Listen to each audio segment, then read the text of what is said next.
तो चलिए बच्चों, 3 पार्ट हम लोगों ने कंप्लीट कर लिए हैं इडियम्स एंड फ्रेजेस के। अब हम लोग चौथे पार्ट की तरफ चल रहे हैं। 3 पार्ट में हम लोगों ने 30 इडियम्स एंड फ्रेजेस कर लिए हैं। सारे के सारे प्रीवियस ईयर के हैं, सारे के सारे इंपॉर्टेंट हैं। आप ये ना पूछें कि कौन सा वाला इंपॉर्टेंट है या कौन सा वाला नहीं। अभी हम लोग इंपॉर्टेंट और प्रीवियस ईयर आए हुए इडियम्स एंड फ्रेजेस की सीरीज कर रहे हैं। तो 4th पार्ट की तरफ चलें तो ये 10 इडियम्स हैं। ये रीड बिटवीन द लाइन और ये रेड लेटर डे आप लोगों ने बहुत बार देखा होगा। ये क्वीर फिश आपके 2022 के सितंबर वाले पेपर में आ रखा था। चाइल्ड्स प्ले बहुत आसान है। ब्लैक एंड व्हाइट हम लोगों ने बहुत पढ़ा हुआ है। Add fuel to the fire, आग में घी डालना, बहुत पढ़ा हुआ है। कैट एंड डॉग लाइफ, झगड़ेपूर्ण जीवन, कुत्ते बिल्ली की जिंदगी, वो सब हम लोगों ने पढ़ा हुआ है। Deadline, castle in the air. तो चलो जरा इनको सॉल्व करते हैं और देखते हैं कि भाई क्या क्या इनका मतलब है। तो सबसे पहले बात करें कैसल इन द एयर की। तो कैसल का मतलब होता है किले, किले बनाना। कैसल का मतलब होता है किला। मतलब पहले के ज़माने में राजा महाराजाओं के किला होते थे, महल होते थे, बहुत बड़े बड़े घर होते थे। तो ये कैसल की बात कर रहा है। और कहाँ है? In the air. एयर मतलब हवा में। अब हवा में अगर किला है तो इसका मतलब वो एग्जिस्ट नहीं करता, इसका मतलब वो झूठ बोल रहा है। तो कैसल इन द एयर का मतलब हो जाएगा अफवाह उड़ाना, झूठी बातें बोलना जो सच नहीं है, ऐसा हम लोग इसका मीनिंग समझें। डेडलाइन का मतलब क्या होता है? डेडलाइन एक ऐसी लाइन होती है कि जहाँ पे किसी काम के कंप्लीट होने को दर्शाया जाता है। जैसे मान लीजिए एनडीए का पेपर है अप्रैल में, तो अप्रैल में जिस दिन पेपर होगा वो हमारी डेडलाइन होगी कि उससे पहले पहले हमें अपनी पढ़ाई पूरी करनी है। तो ये हम लोग इसको डेडलाइन मानेंगे। 3rd वाला है हमारे पास कैट एंड डॉग लाइफ। अच्छा, इस लाइफ का मतलब तो जीवन होता है। और कैट एंड डॉग आपने देखे होंगे हमेशा झगड़ते रहते हैं।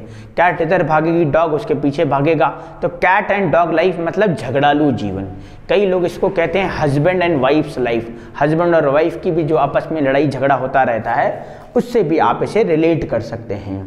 Add fuel to the fire, ये होता है हिंदी में आग में घी डालना, लेकिन इसका जो इंग्लिश होगा, जो ऑप्शंस में आपको ये ऑप्शन नहीं मिलेगा, इसका होगा add fuel to the fire. मतलब फ्यूल का मतलब होता है ईंधन, और ऐड मतलब ऐड करना ईंधन में, किसमें?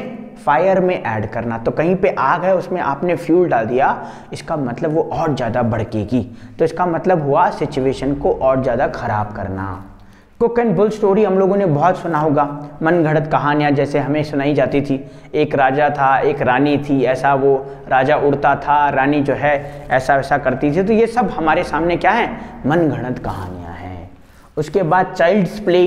चाइल्ड मतलब होता है बच्चा। अब बच्चा का जो प्ले होगा, बच्चे का जो गेम होगा, that will be very easy for us, that will be very easy to play for us. तो ये हम लोग इसका मतलब समझ सकते हैं।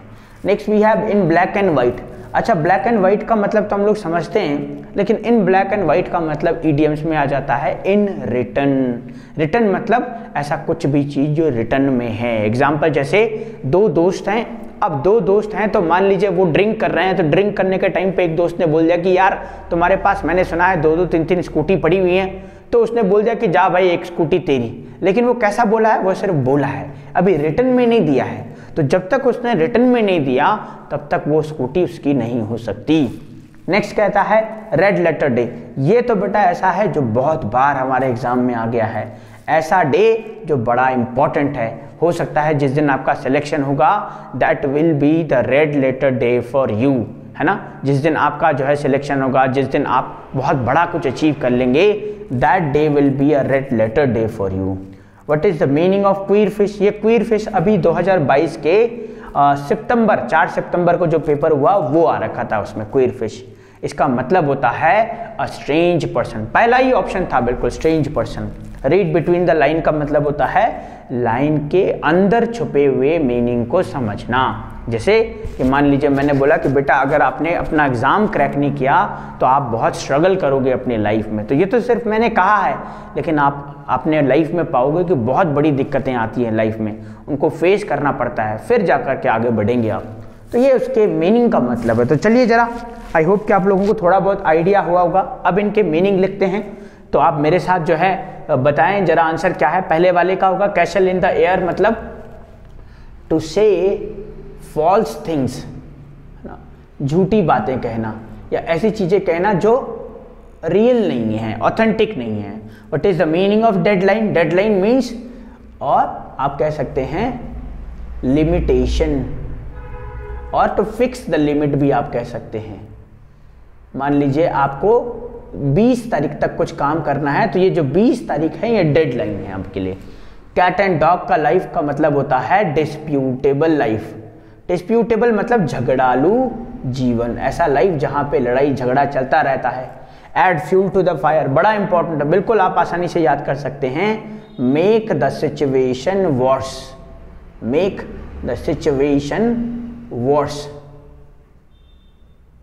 वर्स मतलब होता है खराब करना। कुक एंड बुल स्टोरी का मतलब होता है फेक स्टोरीज, ऐसी स्टोरीज जो रियल नहीं है, फेक स्टोरीज। उसके बाद आ गया हमारा चाइल्ड्स प्ले। चाइल्ड्स प्ले को आप कहते हैं इजी टास्क। इजी टास्क क्या हो सकता है? अब इजी टास्क हर किसी पर्सन के लिए अलग अलग हो सकता है। एक आईएएस के लिए कोई दूसरा इजी टास्क होगा। हमारे लिए जैसे हम लोग 5th 6th की बात करें तो ABCD अगर सीखनी है तो हमारे लिए बड़ा इजी टास्क है, लेकिन वही अगर एक बच्चे के लिए ABCD सीखनी है तो वो बड़ा डिफिकल्ट टास्क है। तो जो जिसके लिए इजी टास्क होगा उसको हम कहेंगे this is an child's play for me. Then we have black and white means, अभी हम लोगों ने देखा इन रिटन। इसको आप इस तरीके से भी याद कर सकते हैं कि जनरली हम जो लिखते हैं ना वो ब्लैक एंड व्हाइट में लिखते हैं, कलर पेजेस पे कम लिखते हैं। जैसे मर्जी वैसे याद कर दें। ये ट्रिक मैंने बनाई है, आप अपने हिसाब से अपने लिए कोई ट्रिक डेवलप कर सकते हैं जो आपको हेल्प करे।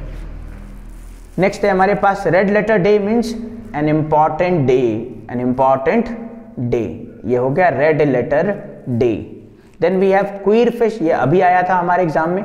इसका मतलब होता है स्ट्रेंज पर्सन। स्ट्रेंज का मतलब होता है ऐसा पर्सन जो कैसे बिहेव करता है, अजीब सा बिहेव करता है। अजीब सा मतलब हो सकता है कि वो जिस तरीके से जवाब दे रहा है आप जनरली उस जवाब सुनने के आदी नहीं हैं।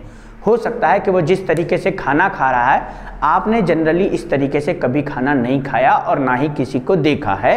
सो we can say that queer fish. ऐसी एक और इडियम्स है अ बिग फिश, उसका मतलब होता है एन इम्पॉर्टेंट पर्सन। और अभी हमने इससे पहले वाले 3rd पार्ट में किया था स्मॉल फ्राई। स्मॉल फ्राई का मतलब क्या आपको पता है? अगर आपको पता है तो कमेंट में बताएं स्मॉल फ्राई का मतलब क्या होता है। चलिए आगे चलते हैं। रीड बिटवीन द लाइन, इसका मतलब होता है to know the hidden meaning, to know the hidden meaning. Hidden मतलब वो छिपा हुआ है, to know the hidden meaning. आप इसका स्क्रीनशॉट भी ले सकते हैं, अपना स्क्रीनशॉट लेकर के आराम से पढ़ते रहिए।